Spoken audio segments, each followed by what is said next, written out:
Bu-ibu gimana, sehat Bu? Ya alhamdulillah kita masih bisa kumpul lagi, masih bisa bertemu lagi dan masih bisa belajar bersama lagi ya Bu ya. Nah, di sini kita masih membahas modul kesehatan dan gizi. Waktu di sesi pertama kita sudah bahas atau pelajari tentang kesehatan dan gizi ibu hamil. Nah, sekarang kita masuk ke sesi yang kedua ya Bu ya, yaitu tentang gizi bagi ibu menyusui dan balita. Nah, ibu-ibu, kemarin kan sudah kita sempat singgung beberapa langkah di sesi 2 ini, sesi gizi bagi ibu menyusui dan balita. Ibu masih ingat poin penting yang ada di sesi 2 ini tentang apa? Ibu Tini, gimana Bu, tentang apa? ASI eksklusif, betul Ibu Tini. Nah, saya ingatkan kembali bahwasanya yang perlu digarisbawahi dan selalu diingat oleh ibu-ibu semua pada modul ini, khususnya sesi 2.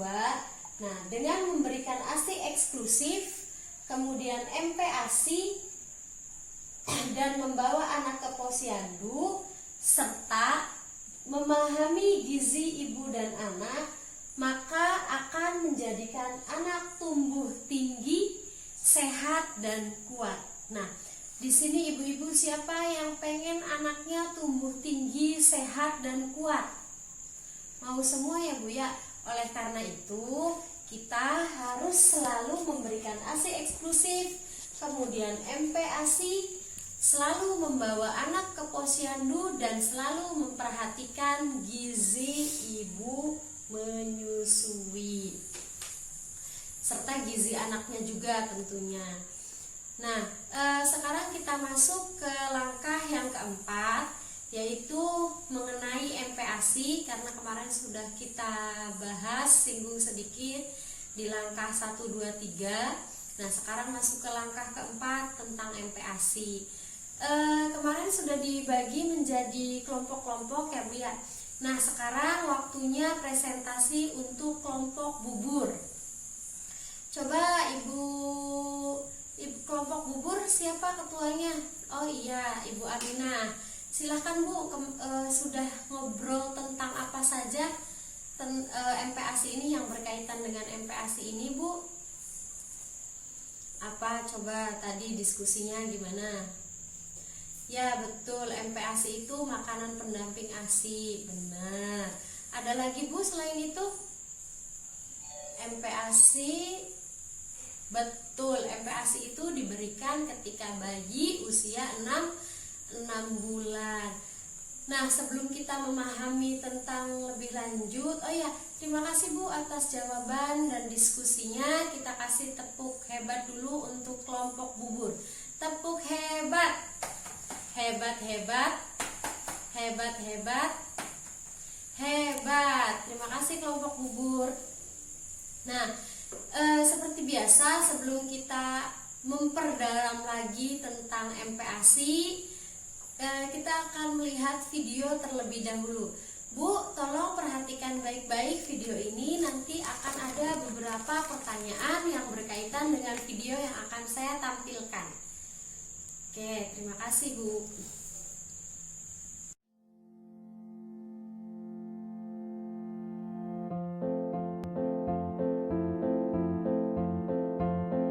Satu, MP-ASI diberikan secara bertahap pada bayi mulai 6 bulan. 2. Berikan MP-ASI dengan memberikan perhatian kepada frekuensi, jumlah, kepekatan, dan variasi sesuai tahapan usia. 3. Perihal kebersihan. Kebersihan yang baik penting untuk menghindari diare dan penyakit lain.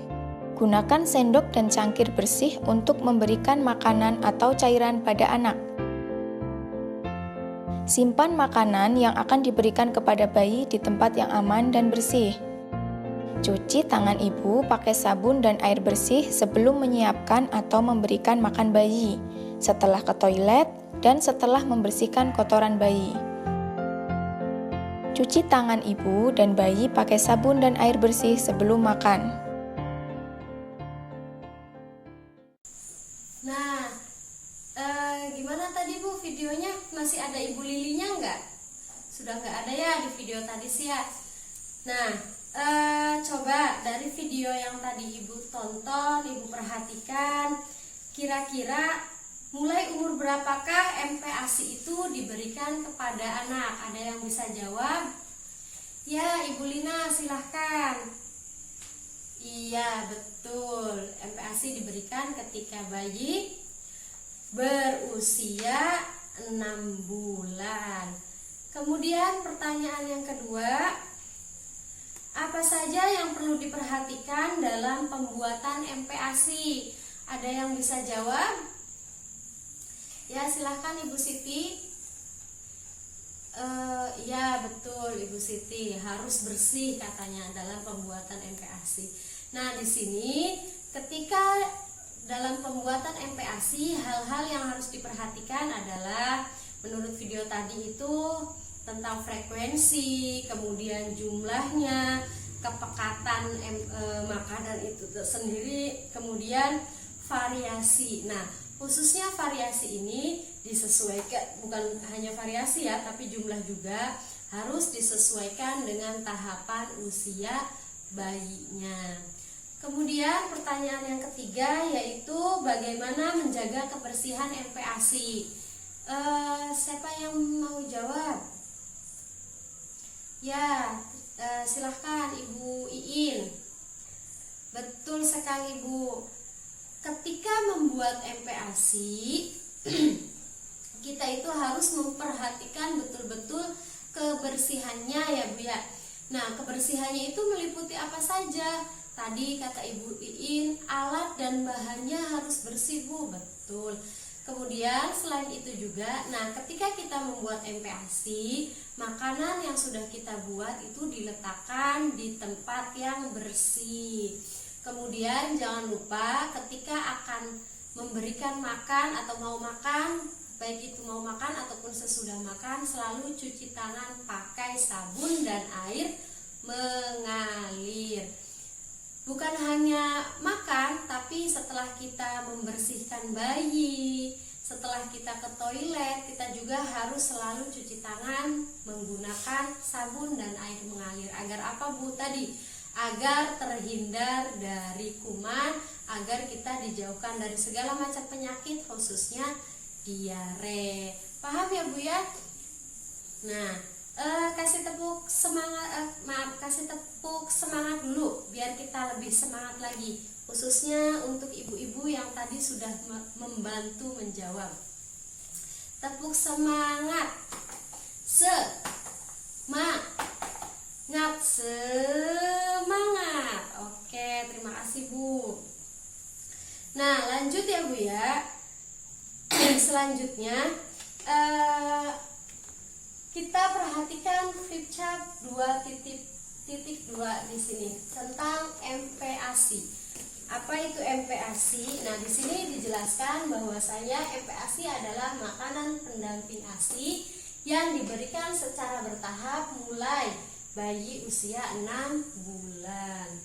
Nah, kemudian juga ketika bayi umur 6 sampai 9 bulan, selain ASI, bayi juga diberikan makanan yang lumak 2 sampai 3 kali sehari dan makanan selingan 1 sampai 2 kali sehari, bisa dalam bentuk buah-buahan atau biskuit. Selain itu juga dengan 2 sampai 3 sendok makanan setiap kali makan sehingga mencapai setengah mangkuk. Nah, kemudian ketika umur bayi 9 sampai 12 bulan, makanan lembek atau dicincang 3 sampai 4 kali sehari dan makanan selingan yang dapat dipegang anak 1 sampai 2 kali sehari. Berikan juga setengah hingga 3/4 mangkuk. Nah, dan untuk umur 12 bulan ke atas, anak sudah bisa diberikan makanan keluarga. Makanan keluarga itu maksudnya apa Bu? Maksudnya nasi, sama kayak kita pada umumnya lah Bu. Nah, kemudian yang selalu kita juga ajari anak makan sendiri dari sendok dan minuman sendiri dari gelas, dan tetap selalu perhatikan kebersihan dan makanannya. Sampai di sini jelas ya Bu ya, flip chart 2.2 ini tentang MPASI. Nah, kalau misalkan Ibu pengen lebih jelas lagi, silakan dibuka dan dilihat, mangga dipelajari di buku Pintar Kesehatan dan Gizi halaman 42 tentang MPASI bagi anak usia 6-8 bulan, kemudian MPASI bagi anak 9-11 bulan, serta makanan anak usia 1-2 tahun dan perkembangan stimulasi anak usia 0-6 tahun. Di situ tinggal kita menyesuaikan saja anak Ibu usia berapa nih. Nanti silakan pelajari di buku pintar masing-masing ya Bu ya. Sampai sini paham Bu? Oke, alhamdulillah kalau paham semua. Semoga anak kita semua, anak-anak Ibu semua bisa menjadikan anak yang tumbuh sehat, tinggi dan cerdas. Seperti itu ya Bu ya. Saya akhiri sampai di sini. Billahi taufiq wal hidayah. Wassalamualaikum warahmatullahi wabarakatuh.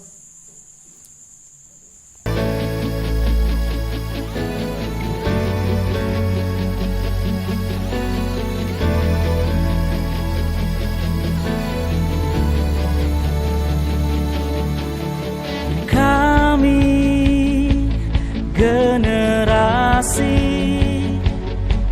yang punya banyak mimpi untuk membangun negeri, dan kami takkan pernah lelah pantang menyerah meraih masa depan.